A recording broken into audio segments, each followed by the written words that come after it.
there's no professionals amongst us. We're just mums, dads, ex-addicts, whānau, just trying to find our way through the web. So, it takes its toll on us as well. So the other thing that I found a lot of people talk about is the lack of immediate kind of face-to-face response. People want real people. People want to see who they're talking to. They want to see that you're empathizing with them. They want to see that you understand what they're going through, and that's probably another key area that people really want to look at. And I had so many responses come through, and I've had to try and really pull this all in. So I'd say in that area of highest priority that's not met is probably the processes for people getting into these types of places. It needs to change.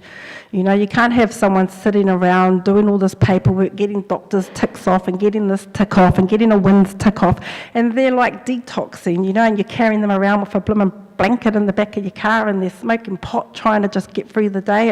It just can't happen like that. So that's that out of that area. So given what I've said, and talking about the next question, which group of people present the greatest opportunity, I truly believe it is the ex-addicts who want to make a difference.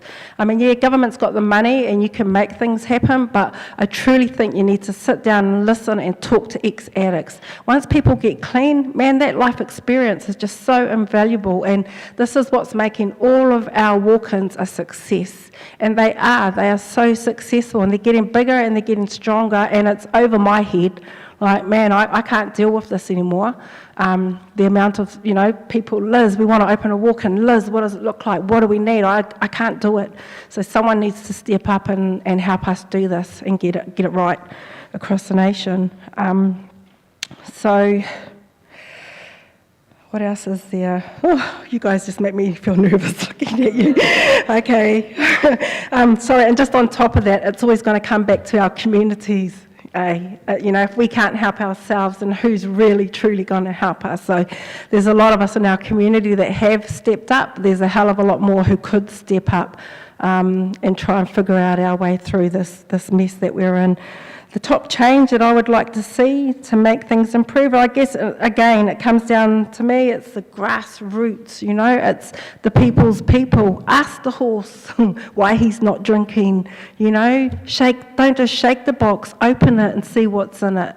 That's where you're going to get your best value from, is going into the communities, gathering up the people and getting to the heart and soul of the problem. Everyone's got their solutions. We're all in the same boat. There's nothing that we don't do that's different, because these guys, I'm pointing to these guys because they're all sitting over here, New Zealand people, they live it every day. Even today, ex-addicts and whānau live and breathe this stuff. So to me, they're the best experts. And I don't know, this might be a little bit rough, but I think that we need to look at the way professionals are trained. I think we need to figure out how you update people with their training and their practice, because sometimes just the responses that people get just shuts them down and they're not going to come back.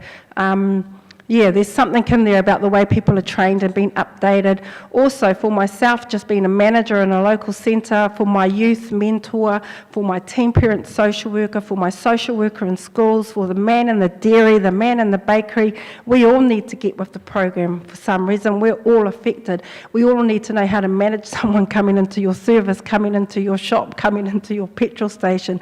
Kindergarten teachers come to the office. Everyone comes saying, what do we do? How do we manage? So it's almost like everyone has to be retrained in this new drug of this century here today. And there's a lot more drugs coming. So gosh, what are we going to do there? So that's kind of it for me. I know health and justice. You guys got stuff to sort out. You need to figure it out. It's not really hard to do. A lot of things make sense, perfect sense. Helen said it this morning, a few people have said it this morning, so what's the barrier? And you've got to think, like Roy Dunn said, president of Notorious, who are the hardest to reach? Our government, and I believe that. He didn't make that up. It's like, come on, people are dying, like we've said, there's been a lot of deaths, and just to finish that off, I've got a letter from a young man And I said to this young man's mum, wherever we go, I will always take Sheldon's voice. Oh, this will feel a bit emotional, but okay, sorry, just bear with me. I wasn't going to do this, but okay, this is Sheldon. And this is our next generation. And this can't be the answer for our next generation. So we need to step up. Anyone who knows what it's like to struggle with meth addiction will understand my decision. It's not the coward's way out, it's because of the grip it has on me. It's cost me everything I care about repeatedly, and there is nothing more painful than loneliness. No matter what I do, I always screw up and end up hooked again to poison. The pain of what I've done, so this time I've decided to end the pain once and for all. Sorry for being such a waste of time. I hate my own company and can no longer pretend to be happy. I'd rather be dead than a junkie again. So I'm ending the pain I continuously cause people once and for all. And I know for one friend it's already been a particularly painful year, and I'm sorry if this by any chance causes you any more pain. But I give up, and I cannot continue to hurt the people who mean so much if I'm gone. And he signed out, literally. So if that's what our young people think the answer is, and they can't get a response from adults and services when they're trying to reach out for help, then yeah, we're in big trouble. Thank you.